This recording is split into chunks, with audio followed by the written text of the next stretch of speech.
Et alors, le texte national, je le cite.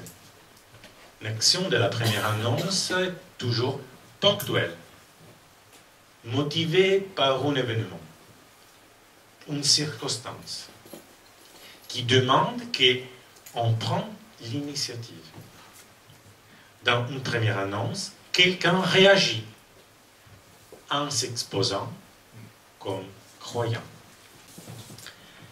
Eh bien, c'est pas facile parfois dans la vie.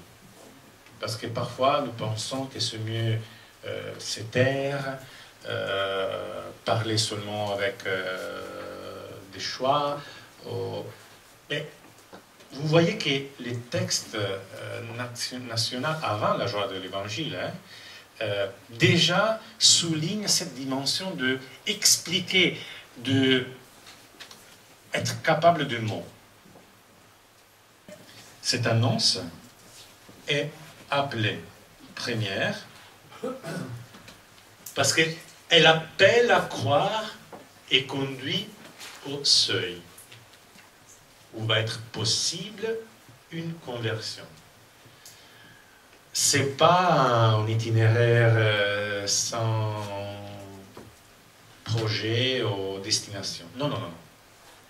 Le projet de la première annonce a toujours comme tâche, comme cible, comme destination, la foi et une conversion. On verra si la conversion c'est seulement la conversion des autres ou sinon toujours la question de notre conversion. Alors, l'annonce travaille à éveiller le désir. Elle invite en chemin de foi. Elle soucie de l'intérêt. Vous avez bien dit. Cette curiosité, l'intérêt.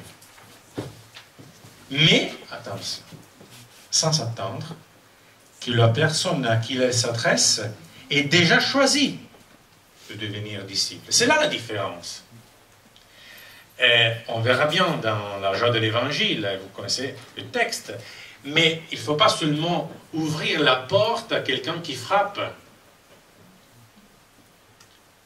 Il faut sortir. Il faut chercher. Il ne faut pas seulement bien soigner les 99 brebis, voilà, qui sont là-bas. Bon. Non, il faut sortir. Un des problèmes parfois de catéchuménat aujourd'hui dans le monde, pas seulement en France, c'est vraiment qu'on voit la difficulté. On va accueillir des personnes qui sont déjà intéressées, qui frappent la porte de l'église. Mais les autres, qui ne frappent pas, on fait quoi? On reste à l'attendre. Alors, il y a une deuxième interprétation du mot première, aujourd'hui, beaucoup plus utilisée.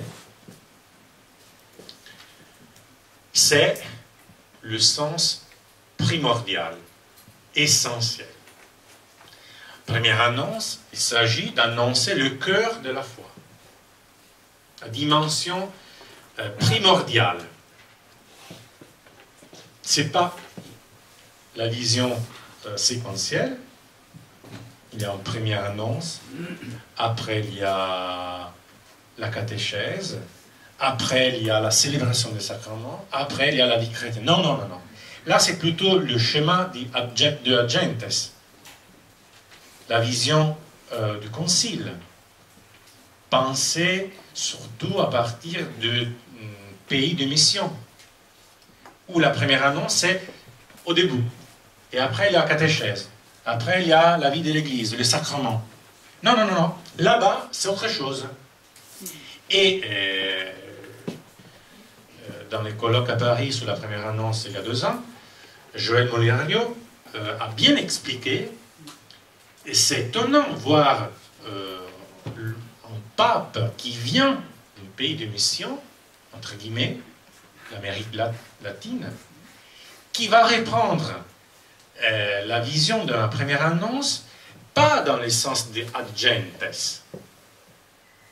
Et en premier pas, en deuxième, troisième, etc. Non, dans cette dimension primordiale. Les choses bougent, même dans les pays de mission. Et alors, cette dimension du cœur de la foi, c'est vraiment dedans la joie de l'évangile.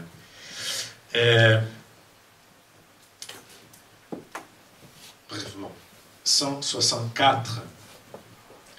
Quand nous disons que cette annonce est la première, cela ne veut pas dire qu'elle se trouve au debout. Et qu'après, elle est oubliée ou remplacée.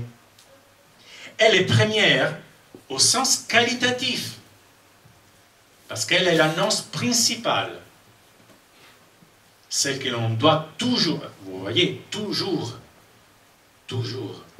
écouter de nouveau, des différentes façons, et que l'on doit toujours annoncer de nouveau.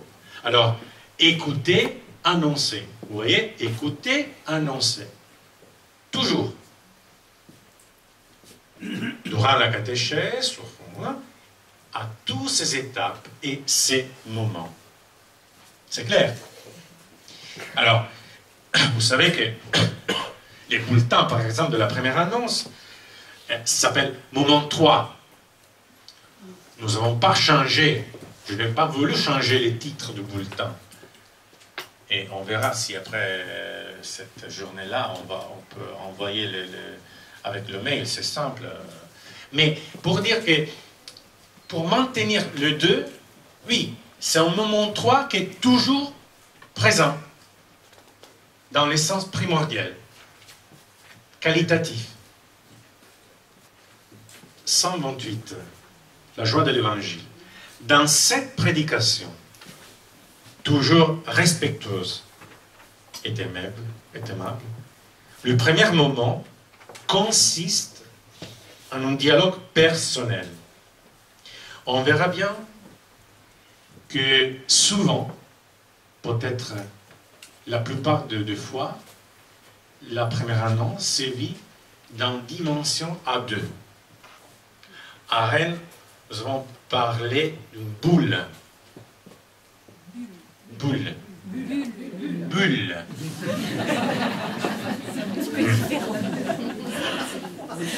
J'ai fait tous les nuits mes répétitions avant de me coucher. L'aube. Bulle, c'est-à-dire cette dimension vraiment personnelle, intime, où l'autre s'exprime et partage ses joies, ses espérances, pour les personnes qui lui sont chères, et beaucoup de choses qu'elle porte dans son cœur. C'est seulement après cette conversation, ce dialogue, qu'il est possible de présenter la parole. Vous voyez que aussi dans la joie de l'évangile, vous trouvez des passages où la dimension temporelle revient. Ce n'est pas la schizophrénie du pape, mais pour dire que lui-même qui va poser l'attention sur la dimension essentielle, il a besoin de dire qu'il faut préparer parfois le terrain, aider ce dialogue, la bulle. Oui. Alors, le texte national pose la première annonce à partir de lieu de vie, non? Le principe 2 du texte national. Alors, quels sont les lieux de vie aujourd'hui pour vivre la première annonce? Moi, je pense qu'il y a les classiques, désormais, depuis longtemps, tous les lieux de vie, c'est-à-dire les quotidiens, la vie de tous les jours. À Rennes, quelqu'un avait dit les coiffeurs, par exemple, chez les pour dire que c'est vrai, pourquoi pas? Marché, le boulanger, et la gare, le train. Parfois, il y a des situations où une parole s'engage, va déclencher quelque chose. Mais aussi, classique, la famille, et vous êtes déjà dedans. La famille, la paroisse, l'école, les aumôneries, les prisons, les hôpitaux. Aujourd'hui, on parle aussi de la politique, le tourisme, et aussi des mouvements, les groupes Alpha, BABA, SCOU, etc., etc. Il y a beaucoup de lois, de lieux classiques, pour dire qu'il y a des lieux moins classiques. Vous avez une idée? C'est l'esthéticienne. Elle parle d'un esthéticien. Peut-être une boule particulière. Alors, les mots classiques, c'est pas dans la joie de l'évangile. Hein? Et pas dans l'ethnoc. Mais c'est pas grave. Alors, l'idée, les périphéries. Alors, aller aux périphéries pour, bonjour, guérir le centre. Cette phrase revient aujourd'hui depuis surtout 2 ans. L'idée des périphéries. Périphérie géographique ou existentielle? Voilà la question. Il faut aller dans la banlieue de Nantes, dans les quartiers, je pense, un peu plus difficiles de Saint-Nazaire, voilà. Ou c'est là la périphérie de Nantes, le diocèse, hein, c'est seulement là, où les périphéries sont quelque chose plus difficile à comprendre, à trouver. Au colloque à Paris, merci. De l'SPC, cette année, il y a désormais un mois et demi, ce prêtre suisse, à Merthe, a souligné, à partir de la joie de l'Évangile, c'est en rencontrant ceux qui se trouvent dans les marges que l'Église, que le corps de l'Église s'est guéri. Là, c'est une modalité de se retrouver, se découvrir vraiment Église du Christ, aller vers cette périphérie-là. C'est en sortant que les catéchètes sont conduits à la source. Ça semble un paradoxe, mais cette dimension-là est vraiment le cœur de l'Évangile, parce que c'est le mystère du Fils que devient Jésus de Nazareth, l'incarnation, et c'est surtout le mouvement pascal. C'est Dieu qui va sortir pour nous amener dans sa vie éternelle, divine. Alors, allez, sortir. Et là, on va se guérir. Mais aussi, même idée dans la lettre pastorale de Nantes, une foi qui se ne propose pas est une foi tiède, en voie de s'étendre. Au contraire, la foi grandit au fur et à mesure qu'elle se donne, qu'elle se partage. Vous voyez la même dynamique du don, du partage, en sortant. et peut-être en sortant de nous. On va reprendre un mot qui ici n'est pas présent, mais il faut peut-être ajouter quelque chose. Au mot un peu découverte à Rennes,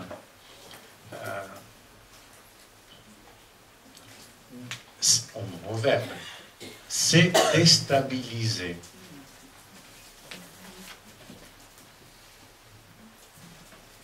La première annonce doit déstabiliser nous et les autres.